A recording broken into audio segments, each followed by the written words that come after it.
আসসালামু আলাইকুম। আচ্ছা, আমরা তো ওই যে প্রথম ম্যাচ নিয়ে কথা বলছিলাম, আহ, ইন্ডিয়া ভার্সেস বাংলাদেশ নিয়ে।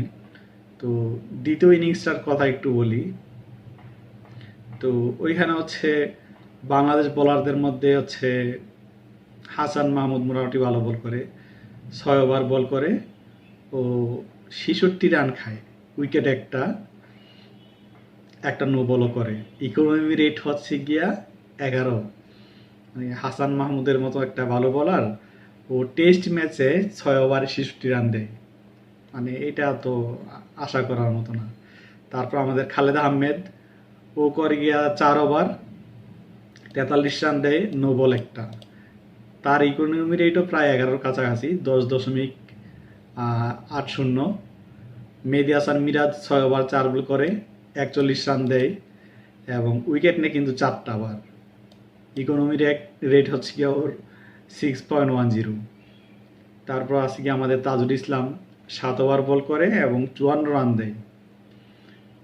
তার ইকোনমি রেট হচ্ছে 7.70। আমাদের সাকিব আল হাসান অলরাউন্ডার, উনি 11 ওভার বল করে 78 রান দেয় এবং যদিও উইকেট নিচে 4টা, তো ইকোনমি রেট হচ্ছে 7.10।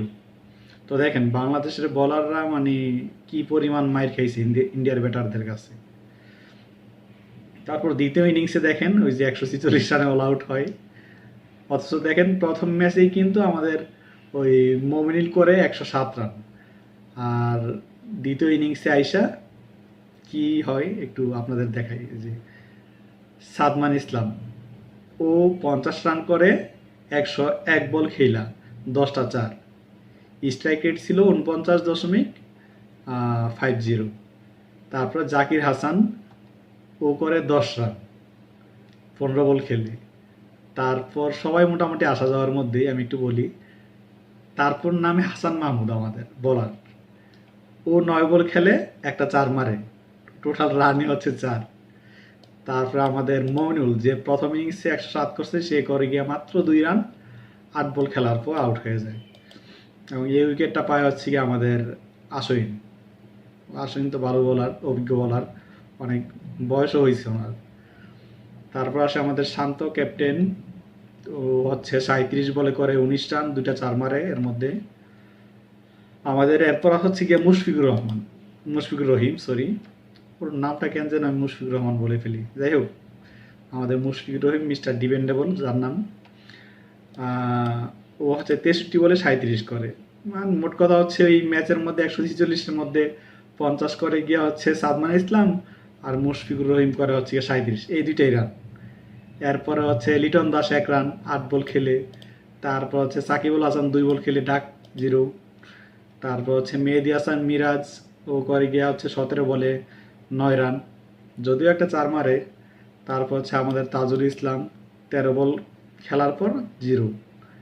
তারপর খালেদ আহমেদ, ও হচ্ছে 11 বল খেলে 5 রান করে, এর মধ্যে একটা 4। তারপর ইন্ডিয়ার বলাররা আবার খুব ভালো করে এদিকে। বুমরা 10 ওভার করে, 10 ওভার করে 5 ওভার মেডেন নিছে, রান দিছে মাত্র 17 রান, উইকেট নিছে 3টা। ওর ইকোনমি রেট হচ্ছে গিয়ে 1.70। আর বাংলাদেশের থাকে কই 10, 11, 7, 8 এরকম। আর ইন্ডিয়ার বলারদের দেখেন 1.70, এই যে বুমরা। তারপর আশ্বিন, অভিজ্ঞ বলার, 15 ওভার বল করে মেডেন নেয় 3 ওভার, রান দেয় যদিও 50, কিন্তু উইকেট হচ্ছে গিয়ে 3টা। তো ওর হচ্ছে গিয়ে ইকোনমি রেট 3.30।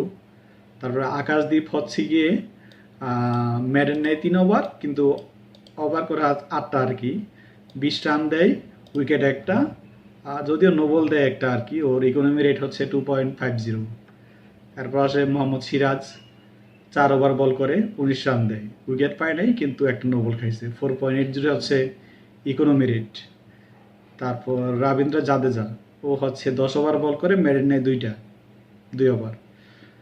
যাই হোক, তারপর রান দেয় হচ্ছে ও 34 রান এবং উইকেট নেয় 3টা। আর হচ্ছে ওই ও একটা হোয়াইট দেয় আর কি, এই। আর ওর ইকোনমি রেট হচ্ছে গিয়ে আপনার 3.40। তারপর সেকেন্ড ইনিংসে হচ্ছে রোহিত শর্মা নামে, সাথে হচ্ছে জেসওয়াল, তো রোহিত শর্মা যদিও সুবিধা করতে পারে নাই, মানে রান করে 8 রান, বল খেলছে 7টা, একটা 4 মারছে। তারপর জয়সওয়াল হচ্ছে গিয়ে আপনার 45 বল খেলে আর কি, এর মধ্যে হচ্ছে 51 রান করে এবং 8টা 4, একটা 6, স্ট্রাইক রেট হচ্ছে 113.33।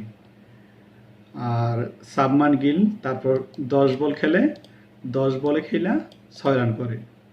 তারপর বিরাট কোহলি 37 বলে 29, যদিও সে নট আউট। এরপর ঋষভ পান্ট 5 বলে 4, সেও নট আউট।